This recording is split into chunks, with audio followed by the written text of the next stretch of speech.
Halo saudara, dari Arlington, Virginia, saya Helmi Yohanes dan tim VOA kembali hadir dengan serangkaian berita Amerika Serikat dalam segmen Sapa Dunia.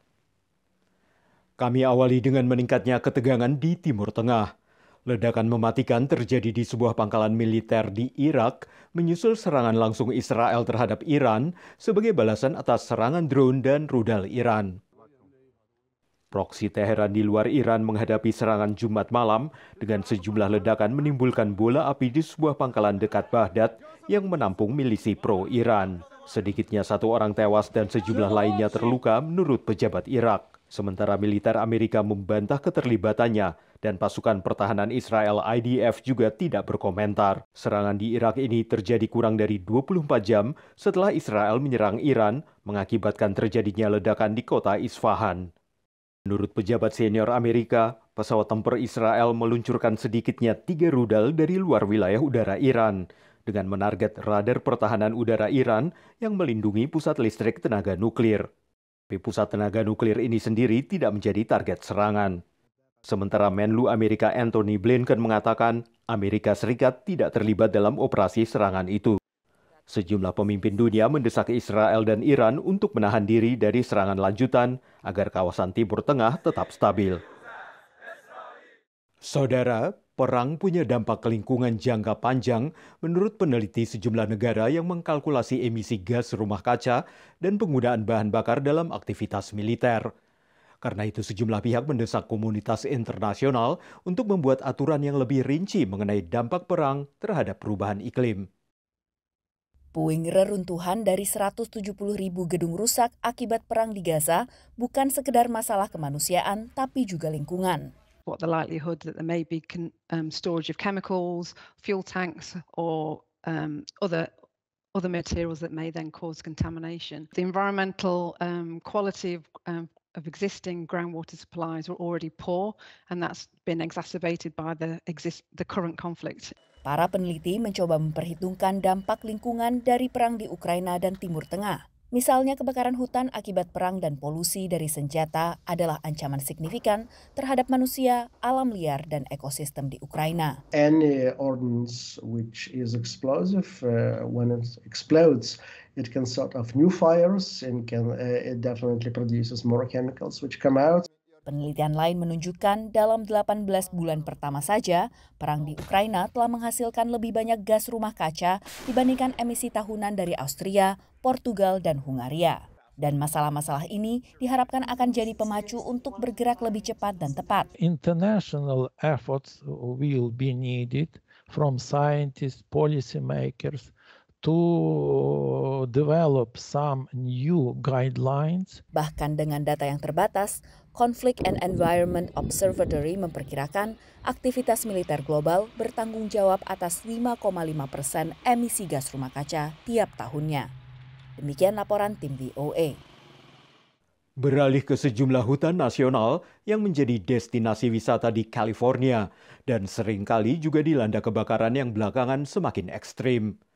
Pihak berwenang berupaya melakukan mitigasi dan pencegahan kebakaran hutan parah, antara lain dengan penipisan pohon dan semak belukar. Dengan gergaji dan berbagai alat berat, pekerja dari Dinas Kehutanan Nasional Amerika Serikat membersihkan pepohonan dan semak-semak di Hutan Nasional Tahoe di California. Langkah ini dilakukan guna mencegah resiko kebakaran hutan yang beberapa tahun belakangan mengganas di negara bagian paling padat penduduk ini.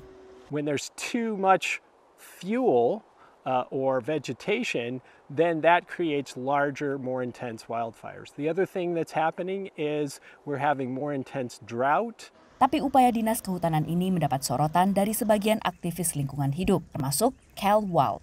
We're asking the Forest Service to make their treatments lighter, to focus on smaller trees and shrubs, leave the larger trees, and ensure that the scenery and recreation opportunities that people enjoy along the North Yuba River are protected.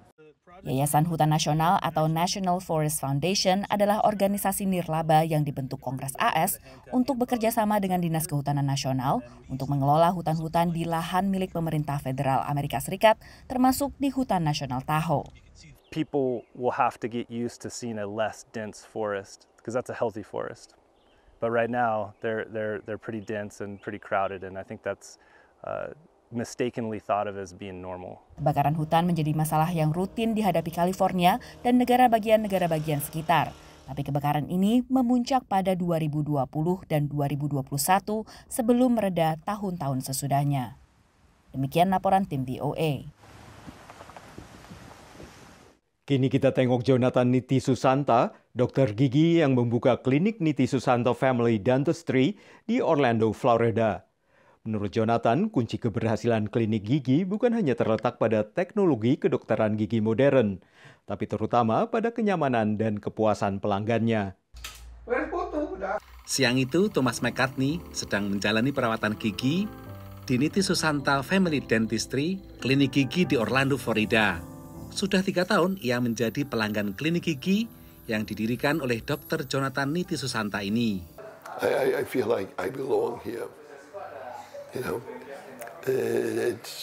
you guys mentioned family before, and that's the impression I got. Everybody just seemed to be courteous and kind and what have you.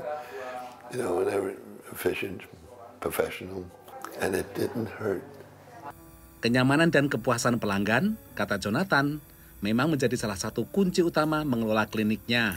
Saya dari dulu, kalau orang sakit, hari itu juga harus ditolong. Kalau saya dengar dari pasien-pasien ke sana-sana, oh minggu depan baru ada tempat, padahal dia kesakitan. Jonathan Niti Susanta mendirikan klinik gigi ini setelah cukup lama menjadi dokter gigi di Belanda. Sempat bekerja jadi dokter gigi di klinik orang, lelaki kelahiran Bondowoso, Jawa Timur ini kemudian memutuskan membuka klinik sendiri tahun 1994. Kalau bekerja di tempat lain, semua harus mengikuti prakteknya mereka. Yang paling susah itu insurance di sini, yang paperwork yang banyak sekali yang harus dicek. Beruntung anak perempuannya, Nadine Niti Susanta, yang pernah kerja di bidang keuangan, kemudian menjadi dokter gigi dan bergabung dengannya untuk menjalankan klinik. When I came in, I learned the dental side, but then I was able to use what I learned to expand the business as well with him. Meski usia sudah lebih dari 70 tahun, Dr. Jonathan masih sigap menangani 10-20 pasien setiap hari. Dari Orlando, Florida, VOA. Saudara, kami akan kembali dengan Sapa Dunia Senin depan. Terima kasih atas perhatian Anda. Dari Arlington, Virginia, saya Helmi Yohanes dan tim VOA.